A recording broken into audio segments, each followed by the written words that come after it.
আমি প্রথম কৃষ্ণদার থেকে শুরু করব। কৃষ্ণদা, আজকে সুপ্রিম কোর্টের যে নির্দেশ, এই নির্দেশকে কিভাবে দেখছেন? এরপরে কি এই যে আন্দোলন, এসআইআর নিয়ে যে দ্বন্দ্ব, দ্বিধা, এগুলো দূর হলো আপনাদের? এরপর কি আন্দোলন থামবে? এসআইআর এর ক্ষেত্রে রাজ্য সরকার কমিশনকে কি সাহায্য করবে, সহযোগিতা করবে? দেখুন, প্রথম কথা বিষয়টা হচ্ছে যে এই যে কেসটা সুপ্রিম কোর্টে চলছে, আমাদের সাংসদ এবং একটি জেলার সভানেত্রী মহুয়া মৈত্রর করা এই কেসের ভিত্তিতে আজকে সুপ্রিম কোর্টে যেটা সুপ্রিম কোর্ট বলেছে, সেটা একটা অর্থে প্রতিষ্ঠিত হলো যে নির্বাচন কমিশন অযাচিতভাবে মানুষ, সাধারণ ভোটারকে এতদিন কাঠগড়ায় দাঁড় করিয়েছে। প্রথম কথা হচ্ছে, নির্বাচন কমিশন যাদের নাম বাদ দিয়েছে তাদের অনেক ক্ষেত্রেই ধোঁয়াশা দেখা গেছে। ইতিমধ্যেই আমরা দেখেছি বেশ কিছু মানুষকে যাদেরকে মৃত বলে দাবি করা হয়েছে নির্বাচন কমিশনের পক্ষ থেকে, তারা সশরীরে গিয়ে মিডিয়ার সামনে এবং রাজনৈতিক নেতাদের কাছে, এই ক্ষেত্রে রাহুল গান্ধীর সাথে তারা দেখা করেছেন এবং তারা বলেছে আমাদের নাম কাটা হয়েছে, আমরা মৃত বলে। তো নির্বাচন কমিশনকে জবাবদিহিটা করতে হবে। তার কারণ হচ্ছে একটা জিনিস হলো প্র্যাকটিক্যাল, ব্যবহারিক কিনা। নির্বাচন কমিশন এই এসআইআরটা যেভাবে করতে চাইছে, যেটা ভারতবর্ষে, স্বাধীন ভারতবর্ষে আজ অব্দি বা এসআইআর যে প্রণালীটা শুরু হয়েছে 2002-3 সাল থেকে, যে আজ অব্দি সেটা হয়নি। সেটা কি হচ্ছে, যে দুটো জিনিস হচ্ছে, যে এক্সিস্টিং ভোটার লিস্টটাকে সম্পূর্ণভাবে আপনি অস্বীকার করছেন। দ্বিতীয় হচ্ছে যে আপনি প্রত্যেক নাগরিককে সন্দেহের তালিকায় রাখছেন এবং নিজেকে নাগরিক প্রমাণ করার দায় আপনি নাগরিকের উপর ছেড়ে দিচ্ছেন, আপনি কিছু করবেন না। অথচ নির্বাচন কমিশন দাবি করেছে যে এসআইআর প্রক্রিয়াতে 98% ভোটার লিস্ট ইনট্যাক্ট থাকবে। এসআইআর যেদিন ঘোষণা হয় সেই দিন নির্বাচন কমিশন যা যা দাবি করেছিলেন তার অন্যতম দাবি ছিল 98% এটাতে আনএফেক্টেড থাকবে, 2% এদিক ওদিক হতে পারে। অথচ আমরা দেখছি বিহারের মতো একটা রাজ্যতে অলরেডি 65 লক্ষ। এবং কোন সময়? একটা সময় যেই নথিগুলোকে বলা হচ্ছে, তাদের থেকে চাওয়া হচ্ছে। আমরা জানি যে বিহারে প্রত্যেক বছর, বিশেষ করে এই শ্রাবণ মাসে, কত বন্যা কবলিত অঞ্চল দেখতে পাই। সেখানে মানুষ নিজের প্রাণ রক্ষা করে কোনো মতে আশ্রয়স্থলে যান। সেখানে আপনি এই সময়ে একটা যুদ্ধকালীন তৎপরতায় তাদের জীবন জীবিকা না বাঁচিয়ে আপনি তাদেরকে নথি চাইছেন। আমরা এই নিয়ে বারবার বলে এসেছি যে এর পেছনে আসল উদ্দেশ্যটা কি। আজকে যারা চাইছে, নির্বাচন কমিশনের যে আধিকারিক বা বিজেপির যে নেতা বা স্বয়ং স্বরাষ্ট্রমন্ত্রী, প্রধানমন্ত্রী, তারা কি এই মাপকাঠিটা পূরণ করছেন? তারা তো কোনো নথি মানছেন না। আর আমাদের ক্ষেত্রে আজকে অভিষেক বন্দ্যোপাধ্যায়, যেটা রাহুল গান্ধী অনেকগুলো অভিযোগ তুলেছিল, বিজেপি একটারও প্রমাণ দেখাতে পারেননি যে একটা অ্যাড্রেসে এতজন ভোটার, একটাও প্রমাণ দেখায়নি। অভিষেক বন্দ্যোপাধ্যায়ের কেন্দ্রের বিরুদ্ধে অনুরাগ ঠাকুর যা যা অভিযোগ তুলেছিলেন, আজকে প্রমাণ সহকারে সেই 47 জন যে একটা অ্যাড্রেসে বলা হচ্ছে সেটা যে ভুয়ো নয়, তার নথি, প্রমাণ, ভিডিও, সেটা আজকে অনুরাগ ঠাকুরের কাছে আমার লিডারের পক্ষ থেকে পৌঁছে দেওয়া হয়েছে। 41 জনের বর্তমান নথি আছে যারা সেখানে আজকের এই সময়েও আছেন, এবং বাকি 6 জনের মধ্যে একজন মৃত, বাকি 5 জন বিভিন্ন কারণে পরিযায়ী হিসেবে অন্য রাজ্যতে, উড়িষ্যাতে কাজ করছেন বা বিয়ে থার কারণে অন্য জায়গায় চলে গেছে। তো সুতরাং যেটা একটা অ্যাড্রেসে কোথাও 172 জন, কোথাও 150 জন, এই যে অন্যান্য প্রদেশে যে দাবিটা উঠেছে, সেটার সাথে এই ডায়মন্ড হারবারের এই কেন্দ্রে এটা গুলিয়ে দেওয়া হবে না। আরেকটা মিথ্যাচার অনুরাগ ঠাকুর করেছেন যে ডায়মন্ড হারবারে নাকি 15% ভোটার বৃদ্ধি পেয়েছে। আপনাকে দেখি, নির্বাচন কমিশনের তথ্য বলছে ডায়মন্ড হারবারে ভোটার ইনক্রিজ হয়েছে আগের বারের তুলনায় 4.7%। এবং যেই বিশেষ বিধানসভা কেন্দ্রটার উল্লেখ উনি করেছিলেন ফলতাতে গড়ের অ্যাভারেজ থেকে কম, 4.07%। তো সুতরাং অনেক বিভ্রান্তি বিজেপির ছড়াবার চেষ্টা করেছে। এবং সব থেকে মজার ব্যাপার হচ্ছে, নির্বাচন কমিশন তো আমাদেরকে, আমার একটা কথা একটু গুরুত্ব দিন। আমার প্রশ্নটা ছিল যে সুপ্রিম কোর্টের এই নির্দেশ অনেকটা ট্রান্সপারেন্সি দেবে বলে মনে হচ্ছে আপাতভাবে, কারণ যাদের নাম বাদ যাচ্ছে তাদের নাম বলেছে আমার কথা, এর পরে কি আপনারা আমি কিষাণদা একটু প্রশ্নটা শেষ করতে দিন। আমার কথা হচ্ছে যে গণতান্ত্রিক পরিকাঠামোতে আপনারা তো বর্তমানে বিরোধী দল, মানে এই ইয়ের ক্ষেত্রে মানে যে স্ট্যান্ড পয়েন্ট তার তো বিরোধী, এই বিরোধিতার জায়গায় দাঁড়িয়ে সমস্ত বিরোধীরা তারা কি সন্তুষ্ট হতে পারবেন যদি 65 লক্ষ বাদ যাওয়া নামের নাম এবং তার পাশে বাদ যাওয়ার কারণটা উল্লেখ করা হয়? 19 তারিখের পর থেকে এই প্রক্রিয়া যদি শুরু হয় এবং আপনারা যদি জেলাভিত্তিক ওয়েবসাইটে পান, তারপরে কি আপনাদের এসআইআর নিয়ে যে দ্বিধাদ্বন্দ্ব, যে সংশয়, সেটা কি দূর হবে? আমার একদম এক্স্যাক্ট এই কোয়েশ্চেন।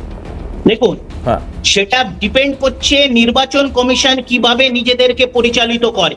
তার কারণ হচ্ছে রাহুল গান্ধী যে প্রেস কনফারেন্স করেছিলেন বা তার আগে আমার নেত্রী যেটা নেতাজি ইন্ডোর স্টেডিয়ামে বলেছিলেন, সেখানে তো আমরা এপিক নাম্বার তথ্য প্রমাণ দিয়ে বলেছিলাম। নির্বাচন কমিশন বলতে পারতেন যে তাদের ভুল হয়েছে, তারা সংশোধন করবে, কিন্তু নির্বাচন কমিশন তাদের এই ত্রুটিগুলোকে কোনোভাবে অস্বীকার করে সেটাকে ঢাকার চেষ্টা করেছেন। এই ক্ষেত্রে যা সুপ্রিম কোর্ট বলেছে তাগুলো যদি অক্ষরে অক্ষরে তারা পালন করে এবং সেইগুলো জনগণের স্যাটিসফ্যাকশনে তারা পালন করে, তাহলে আমরা পরবর্তী চিন্তা ভাবনা করব। অনেক ধন্যবাদ কৃষাণুদা, অনেক ধন্যবাদ। আমি কৃষাণুদা, আপনার যে বক্তব্য তার মধ্যে বেশ কিছু প্রশ্ন আপনি সরাসরি তুলছেন, কি সেগুলো অরিজিৎ বক্সী উত্তর দেবেন। অরিজিৎ দা, একটা জায়গায় উনি বলছেন যে এক্সিস্টিং ভোটার যে তালিকা তাকে সম্পূর্ণ অস্বীকার করা হচ্ছে, এক। দ্বিতীয়ত উনি পয়েন্টে বলেছেন কৃষাণুদা যে সবাইকে সন্দেহের চোখে দেখা হচ্ছে। খুব স্বাভাবিক, ইন জেনারেল পার্সপেক্টিভে আপনাকে সন্দেহের চোখে দেখা হলে সেটা আপনারও খারাপ লাগতে পারে, যেহেতু মানুষ ভোট অধিকারকে একটা সম্মানজনক অবস্থান বলে মনে করেন এবং নিজেকে নাগরিক বলে তার একটা অদ্ভুত অনুভূতি হয়। আমি নিজের পরিবারের ক্ষেত্রেও দেখেছি, আমার বৃদ্ধ বাবা আজ তিনি নেই, তিনিও ভোট সবার আগে সকালবেলা উঠে স্নান ফান করে ভোট দিতে যেতেন, মানে মনে হচ্ছে যেন মন্দিরে পুজো দিতে যাচ্ছেন এরকম। অর্থাৎ গণতন্ত্রকে, সংবিধানকে সম্মান করা। পাশাপাশি উনি বলছেন যে বন্যা কবলিত সময় বা বন্যার সময় সেই সময় লোকের নথি টথি সব ধুয়ে চলে গেছে, এই সময় নথি চাওয়ার কি মানে?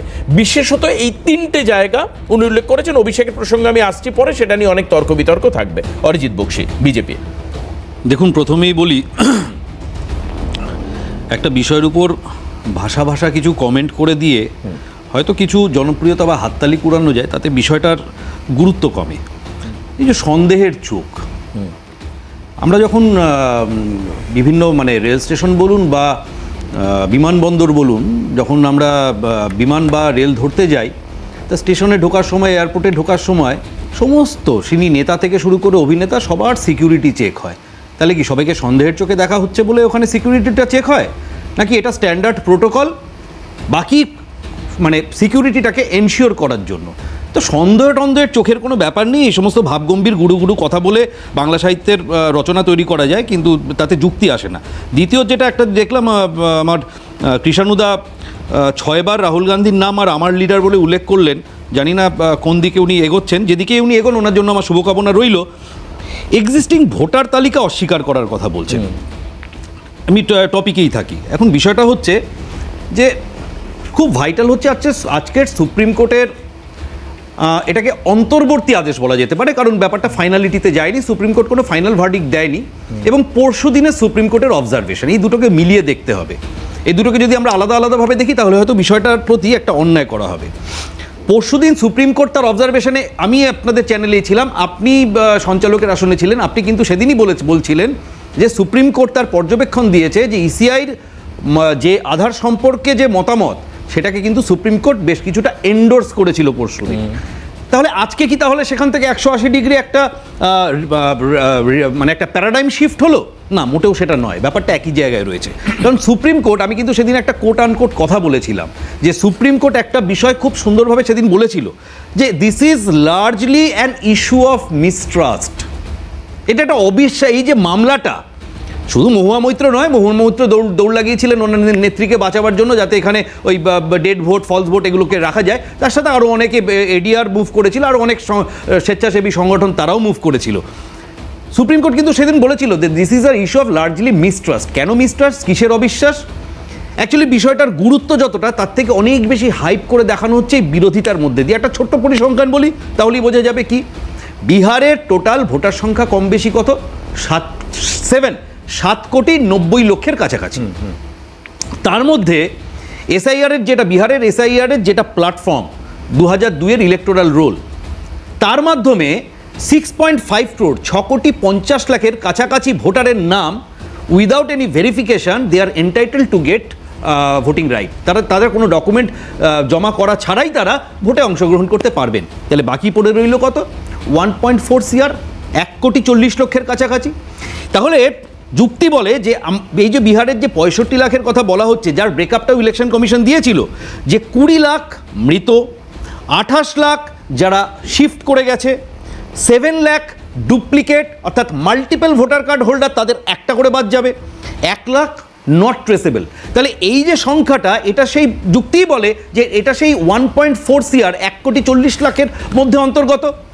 এই পার্টটা বাদ দিলে তাহলে ডিসপিউটেড পার্টটা কত পড়ে থাকে? 1,40,00,000 থেকে যদি আমি 65 লাখ বাদ দিই, তাহলে অঙ্ক বলে 40 আর এখানে 35, 75 লাখ মতো সংখ্যা বিহারে রয়েছে, যাদের সম্পর্কে এই ধরনের কনফিউশন তৈরি হতে পারে।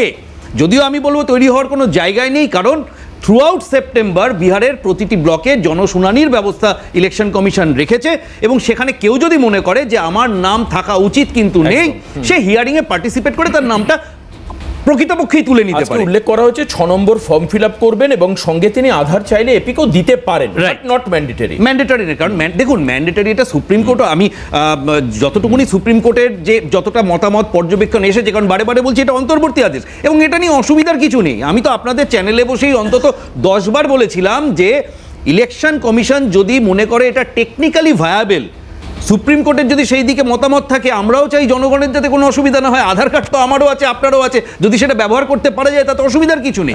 যদিও আধার অ্যাক্ট বরাবরই বলে এসেছিল যে আধার কোনোদিনই নাগরিকত্বের পরিচয়পত্র হবে না। এটা আপনি আপনার আধার কার্ডটা একবার চোখের সামনে দেখলে আপনার নামের পাশে যে ছোট ছোট করে গুটি গুটি করে কথাটা লেখা থাকে, সেখানে বরাবর লেখা রয়েছে প্রত্যেকের আধার কার্ডে যে Aadhaar is not a proof of citizenship, পরিষ্কার। এখন এখানে বিষয়টা হচ্ছে যে একটা পলিটিক্যাল গিমিক তৈরি করা। আমি বলবো আজকে যেটা হয়েছে খুব ভালো হয়েছে। আমি বিজেপির মুখপাত্র হিসেবে বলছি আজকে যেটা হয়েছে খুব ভালো হয়েছে, কারণ একটা নন ইস্যুকে ইস্যু করে তোলার যে প্রচেষ্টা তৃণমূল কংগ্রেস সর্বভারতীয় প্রেক্ষাপটে, তার মুখপাত্ররা রাহুল গান্ধীকে আমার নেতা আমার নেতা আমার নেতা, কিন্তু এখানে বলছে কংগ্রেসের আমাদের কোনো প্রয়োজন নেই, কংগ্রেস বিদায় হলেই বাঁচি, আমরা কংগ্রেসের ব্যাপারে ভাবিতও নই, সিট শেয়ারিং তো অন্য কথা। অরিজিৎ দা, অবশ্যই এই বিষয়ে আবারও